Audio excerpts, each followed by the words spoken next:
What if Barbarella wasn't really as original as Hollywood wants you to remember?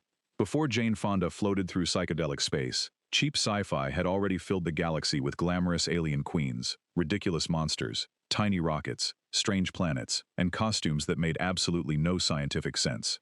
Some critics called these movies junk, but without their wild ideas, Barbarella might never have looked so gloriously outrageous. If you enjoy forgotten movies that Hollywood would rather leave buried, hit like and subscribe to the channel. Number 25. Just Imagine, 1930. Decades before anyone dreamed of Barbarella, Hollywood had already decided the future should look completely ridiculous and strangely beautiful. Set mainly in an imagined 1980, Just Imagine presents towering futuristic cities, flying vehicles, mechanical conveniences, and a society where personal lives are increasingly controlled by bureaucracy. Then the movie does something even crazier. It launches its characters toward Mars. The film was officially classified as both science fiction and musical comedy, while its elaborate art direction even received an Academy Award nomination. Its most memorable material comes when ordinary romantic comedy suddenly turns into a full space fantasy. Huge miniature cityscapes give way to rockets, strange Martian surroundings, and theatrical alien characters who seem closer to a stage review than serious extraterrestrials. That combination matters. Barbarella would later understand the same basic rule. The future does not have to look believable if it looks unforgettable. Just Imagine made science fiction into fashion, comedy, and spectacle long before the space age properly began. And once cinema discovered that outer space could be treated like a giant theatrical playground, there was no going back. Number 24. Flash Gordon, 1936. Long before glossy space operas had $100 million budgets, Flash Gordon was saving the universe with sparks, smoke, recycled machinery, and heroic confidence. The original 1936 serial sends Flash, Dale Arden, and scientist Dr. Zarkov toward the planet Mongo, where the ruthless Ming rules over a collection of exotic kingdoms, strange technologies, and endlessly dangerous environments. Even the rocket machinery carried Hollywood history. AFI notes that Zarkov's rocket reused a prop from Just Imagine. The famous attraction was never realism. It was movement. Flash could escape one danger only to immediately encounter another. Ray weapons, strange creatures, royal courts, flying machines, or Ming's elaborate traps. And look at the visual formula. Handsome Earth traveler, glamorous companion, evil ruler, bizarre kingdoms and technology that looks decorative before it looks practical. That formula practically screams Barbarella. Roger Vadim's movie would make everything more fashionable and playful, but Flash Gordon had already taught generations of filmmakers that a space adventure could operate like a comic strip brought violently to life. Before we travel deeper into this bizarre galaxy, make sure you're subscribed, because many of the films ahead make Flash Gordon look completely normal.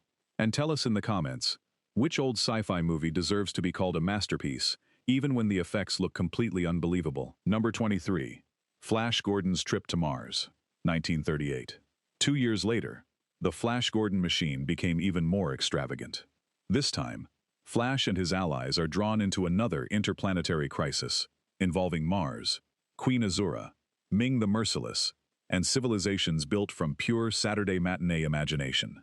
Instead of carefully explaining how its world functions, the serial simply keeps throwing spectacular ideas at the audience until resistance becomes pointless.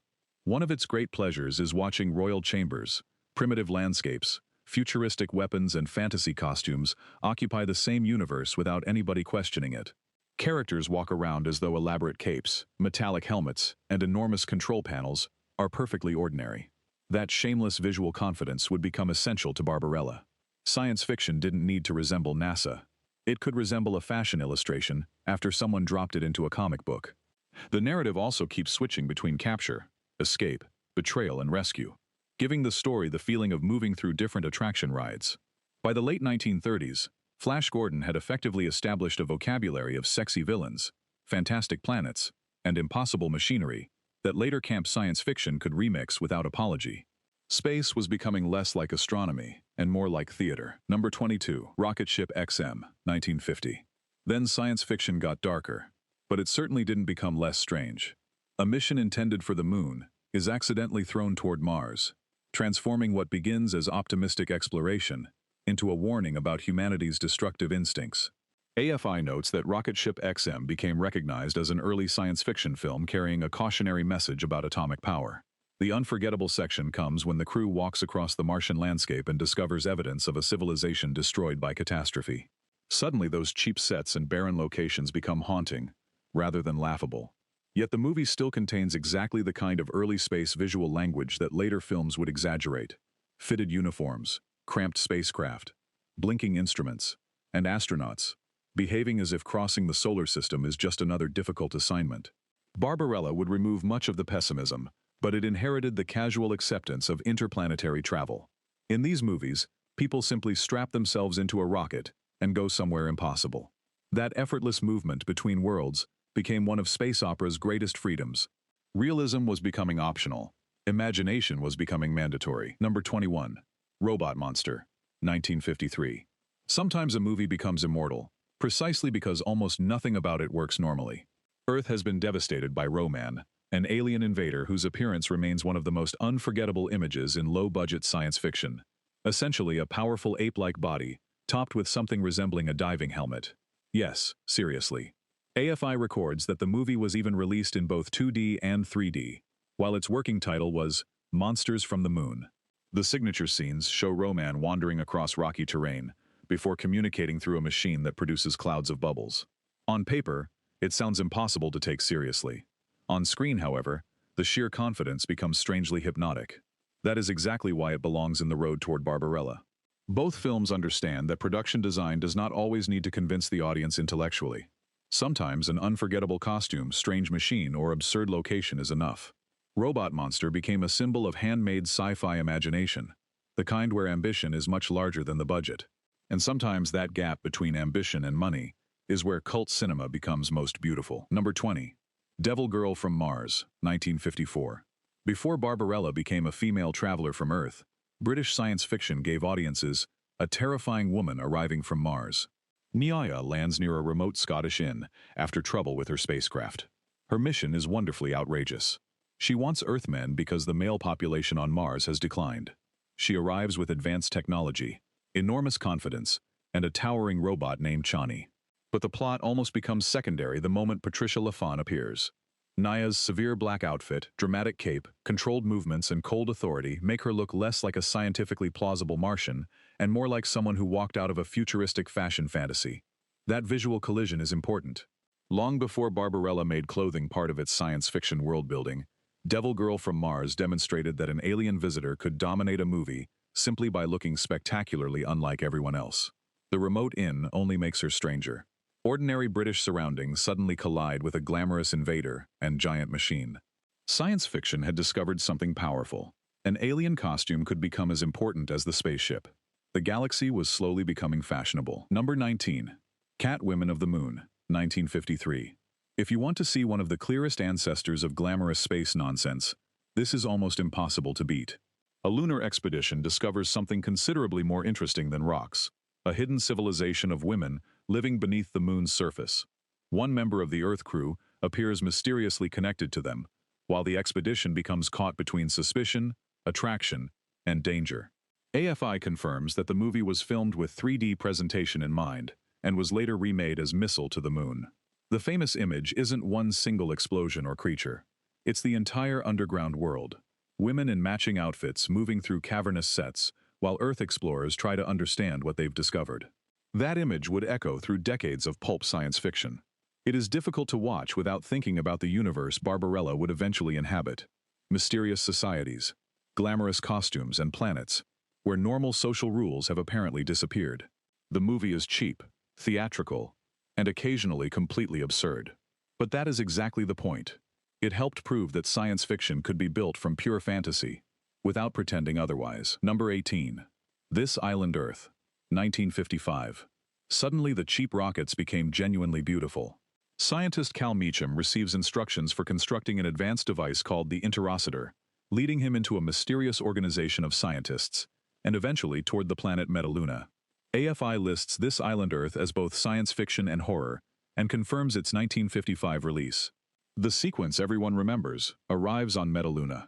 Gigantic futuristic structures, glowing machinery, and the unforgettable mutant turn the movie into a full-color pulp magazine cover.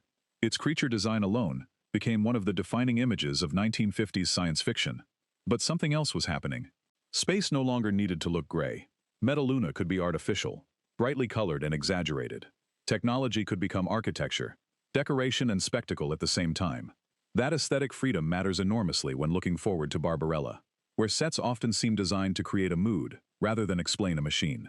This island Earth was more serious than Vadim's later film, but both understood the same cinematic truth. Sometimes the future works best when audiences want to climb through the screen and touch it. Number 17. Forbidden Planet, 1956. Now we reach the movie that proved futuristic design could be glamorous without becoming boring.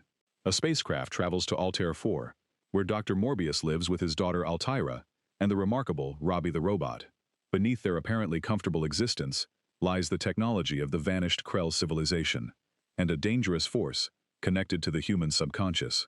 AFI identifies Fred M. Wilcox's film as a major 1956 science fiction production, starring Walter Pidgeon, Anne Francis, and Leslie Nielsen. Its unforgettable sequence involves the invisible monster from the id becoming temporarily visible against the defensive energy barriers. Yet Forbidden Planet also dazzles during quieter moments. Altaira's costumes, the enormous Krell machinery, Robbie's design, and the wide artificial landscapes transform an alien planet into something closer to futuristic luxury. You can almost see the road leading toward Barbarella. The later film would replace Shakespearean seriousness with camp, but the idea that another planet could be simultaneously dangerous, seductive, and beautifully designed was already fully formed. Outer space had finally discovered interior decorating. Number 16. World Without End, 1956. Time travel, mutant outsiders, glamorous underground civilization, and giant spiders. What more could 1950s audiences reasonably demand? After returning from a Mars mission, astronauts are thrown through time and discover that they have actually reached Earth's distant future. Humanity has split between dangerous surface dwellers and technologically advanced survivors living underground. TCM describes the world as one where mutants and giant spiders roam above, while civilization survives below. The giant spider attack is the scene most viewers remember, partly because its practical creature effects possess exactly the handmade charm modern digital effects can never reproduce. Yet another element makes the film relevant here. The underground civilization combines futuristic technology with highly stylized presentation, and AFI even notes that famed glamour artist Alberto Vargas contributed his only feature film credit to World Without End. That mixture of glamour and futurism is practically a blueprint for the coming decade. By the late 1950s, sci-fi wasn't simply visiting the future. It was dressing the future for the camera. And from this point onward, the resemblance to Barbarella becomes much harder to ignore. Number 15. Fire Maidens from Outer Space, 1956. Few movies demonstrate the beautiful madness of vintage science fiction better than a mission to the 13th moon of Jupiter that somehow discovers descendants of Atlantis. 5 astronauts land on a moon with an Earth-like atmosphere and encounter a nearly vanished civilization consisting mostly of women. The survivors live in New Atlantis, under the authority of an elderly ruler, while a dangerous creature stalks the area outside. The wonderfully strange centerpiece arrives when the astronauts are brought into the women's society.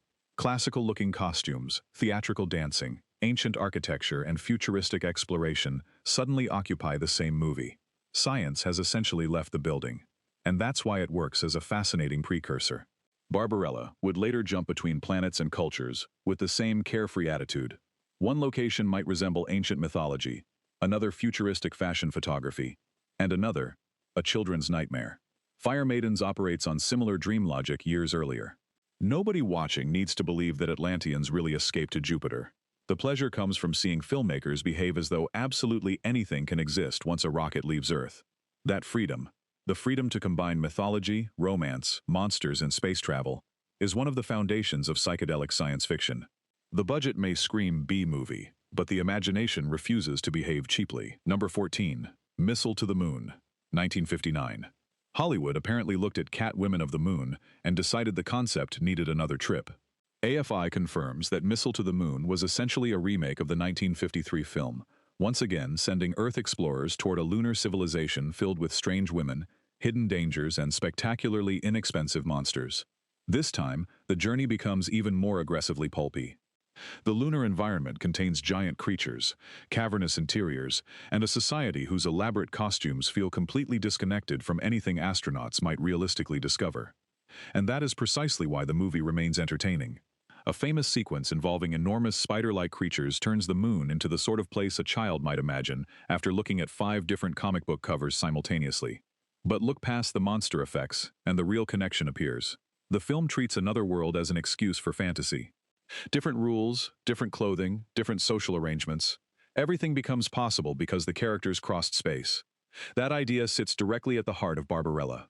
Roger Vadim didn't need his alien worlds to make scientific sense. He needed each one to produce a fresh visual surprise.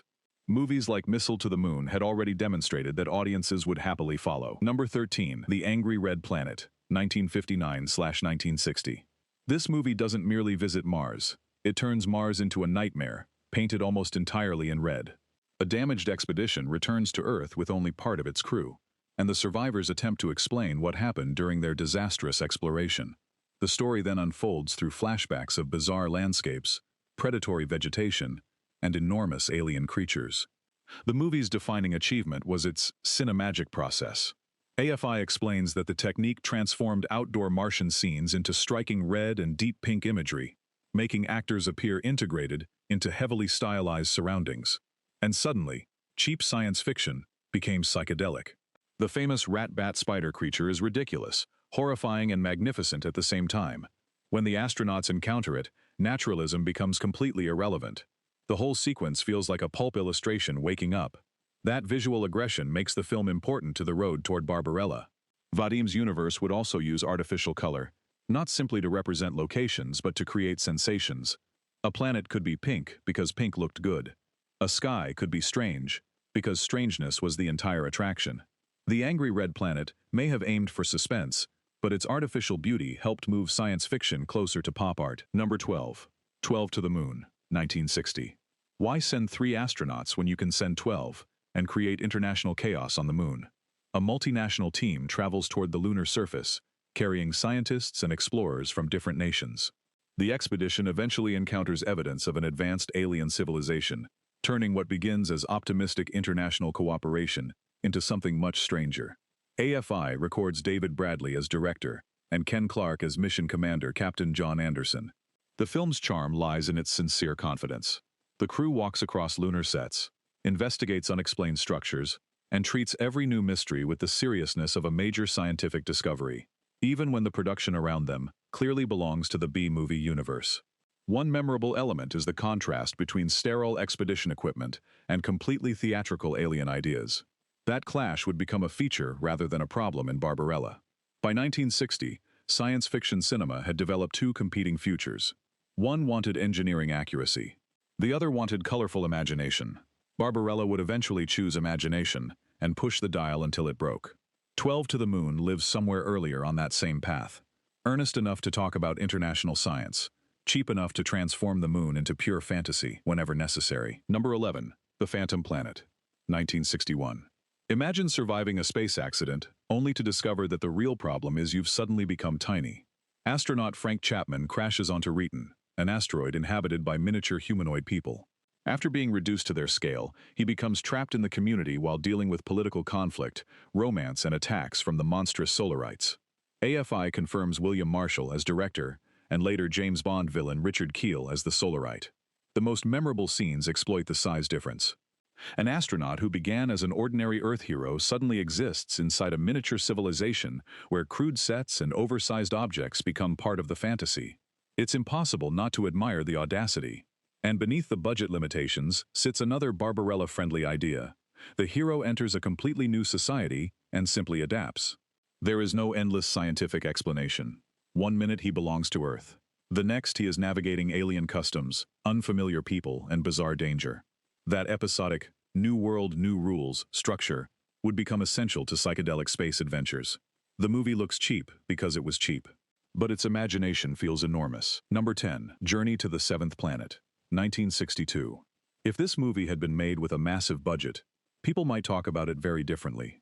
A United Nations expedition reaches Uranus, expecting a frozen world. Instead, the astronauts discover forests, familiar buildings, and attractive women apparently pulled directly from their memories. Eventually, they realize a gigantic alien intelligence is creating physical illusions from their thoughts. That's an astonishingly sophisticated idea hiding inside an extremely inexpensive movie. The most memorable passages occur as the barren planet keeps transforming around the explorers.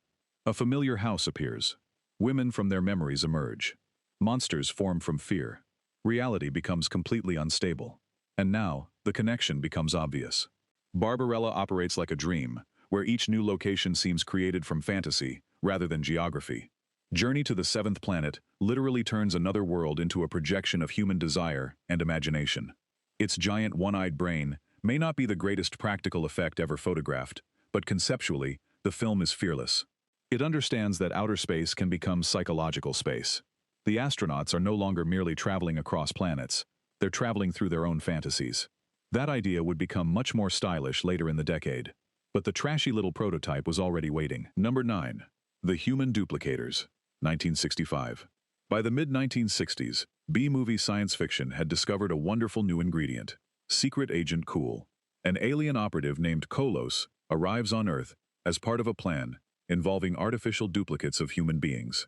Authorities gradually realize important people are being replaced by copies, sending investigator Glenn Martin into a conspiracy filled with laboratories, suspicious characters, and android technology. AFI confirms Hugo Grimaldi as director, and George Nader as Glenn Martin. The movie's great visual pleasure comes from its artificial humans. They look almost right, and that's what makes them strange. Scenes involving duplicate bodies, laboratory machinery, and rigid alien behavior turn the familiar invasion plot into something halfway between a spy picture and futuristic comic book. That mixture became increasingly important during the 1960s. James Bond had changed popular cinema. Suddenly, science fiction couldn't merely contain rockets. It needed glamour, gadgets, beautiful people, and secret conspiracies. Barbarella would absorb exactly that cultural collision. Her mission is essentially interplanetary espionage wrapped inside psychedelic fantasy. The Human Duplicators is much rougher, but the ingredients are already mixing. Science fiction was becoming hip, aliens were becoming stylish, and futuristic danger was learning to dress for a nightclub. Number 8. Voyage to the Prehistoric Planet, 1965. Only B-movie logic could look at advanced Soviet space footage and decide what it really needed was dinosaurs. This unusual American production reworked footage from the Soviet film Planeta Burr, adding newly filmed material involving Basil Rathbone and Faith Domergue. The resulting story follows an expedition to Venus, where explorers discover a mist-covered prehistoric world filled with dangerous creatures, giant plants, and volcanic landscapes. The bizarre production history somehow improves the experience. One moment, the visuals look unexpectedly ambitious. The next, you're watching obviously different footage stitched into the same narrative. Yet the movie keeps charging forward, as though none of this is unusual. The famous Venus sequences give audiences almost everything a pulp reader could request: astronauts, strange terrain, monsters, and an indestructible-looking robot marching through danger. That collision of high ambition and shameless recycling is pure exploitation filmmaking. And strangely, it anticipates part of Barbarella's appeal. Vadim's film would also feel assembled from wildly different cultural pieces: European comics, fashion photography, American humor, science fiction serials, and 1960s pop art. Voyage to the Prehistoric Planet wasn't nearly that elegant, but it embraced the same idea that another planet could become a giant box containing every fantasy the filmmaker wanted to use. Number 7. Women of the Prehistoric Planet, 1966. The title promises something outrageous, and the movie does everything possible to live up to the promise. A space expedition becomes stranded around a remote planet, leading crew members into contact with a human-like civilization whose society seems far removed from the technological world of the visitors. John Agar appears as Dr. Farrell, while AFI records the film's original working title as Prehistoric Planet Women, before its eventual 1966 release. What follows is part space adventure, part lost world fantasy, and part interplanetary melodrama. The memorable scenes aren't dominated by technology. They're dominated by contrast. Modern astronauts walking into landscapes and societies that seem ancient. Once again, science fiction becomes an excuse to combine genres that normally shouldn't meet. That freedom directly resembles the world Barbarella inhabits. Her galaxy contains angels, tyrants, futuristic cities, and bizarre primitive environments, without worrying about tonal consistency. Women of the Prehistoric Planet does something similar on a smaller and much cheaper scale. Critics could laugh at the costumes and dialogue, but pulp audiences understood the attraction immediately. A spaceship was not simply a vehicle. It was a doorway through which any genre could enter. Number 6. Queen of Blood, 1966. Now things get genuinely stylish. Earth receives communication from an alien civilization, but the visitor's spacecraft crashes before formal contact can occur. A rescue mission eventually discovers a mysterious green-skinned alien woman and brings her aboard. Unfortunately, the crew soon realizes their passenger is considerably more dangerous than she appears. Director Curtis Harrington built the movie partly around impressive Soviet science fiction footage, creating a strange hybrid that looks much more expensive in some moments than others. TCM notes that the film has remained a cult favorite and praises its claustrophobic design and inventive use of the imported material. The alien woman is the movie's unforgettable center. She rarely needs conventional dialogue. Her appearance, expression, and mysterious presence create the threat. That visual emphasis connects directly with the increasingly fashionable science fiction of the era. Costume, lighting, and color communicate as much as exposition. And when the story eventually reveals that she has left behind a disturbing biological surprise, the film adds another layer of pulp imagination. Queen of Blood proves that low-budget space cinema could be strange, glamorous, and unsettling simultaneously. By 1966, the distance between drive-in sci-fi and psychedelic art was becoming very small. Number 5. Planet of the Vampires, 1965. Don't let the title fool you. There are no traditional vampires here. Two spacecraft answer a mysterious signal from the planet Aura, only for crew members to become influenced by an unseen force. After landing, survivors discover that something on the planet can occupy the bodies of the dead, transforming an ordinary expedition into a nightmare of possession and mistrust. Mario Bava directs the planet like a haunted nightclub. Colored fog rolls across artificial rocks. Leather-like uniforms gleam under dramatic lighting. Strange machinery appears through red, blue, and purple haze. Almost nothing looks natural. Everything looks fantastic. The most famous sequence comes when explorers discover an enormous abandoned alien spacecraft containing gigantic skeletal remains. Decades later, critics would repeatedly notice similarities between Bava's movie and later films such as Alien. But look at it beside Barbarella, and another connection emerges. Both reject boring space realism. Costumes can be glamorous. Planets can resemble elaborate studio stages. Colored lighting can create an entire alien atmosphere. Bava uses those tools for dread, while Vadim would use them for camp and fantasy. The emotional result is different.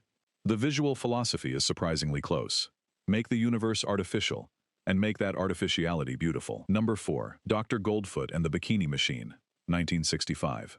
At this point, science fiction collided with spy movies, Beach Pictures, and Vincent Price, and subtlety never recovered. Dr. Goldfoot creates beautiful female robots, designed to charm wealthy men into surrendering their fortunes. Secret agent Craig Gamble becomes involved after one of the machines targets millionaire Todd Armstrong, sending the story into laboratories, gadgets, disguises, and a gigantic chase through San Francisco. The opening title sequence immediately announces the movie's personality. Art Clokey, creator of Gumby, designed the clay animation visuals, while the soundtrack features a theme performed by the Supremes. Floating costumes, golden imagery, and Vincent Price's animated likeness turn the credits into their own pop art spectacle. Then come Goldfoot's robotic creations, in matching metallic outfits. Forget realism. This is science fiction, designed by advertising culture. And that makes it enormously important to the road toward Barbarella. Both movies understand that futuristic technology can become a joke, fashion statement, and fantasy simultaneously. Even the villain's laboratory feels less like a scientific workplace than an entertainment attraction. By 1965, audiences were ready for deliberately outrageous futuristic camp. The only thing missing was Jane Fonda floating through space. Number 3. The Wild, Wild Planet, 1966.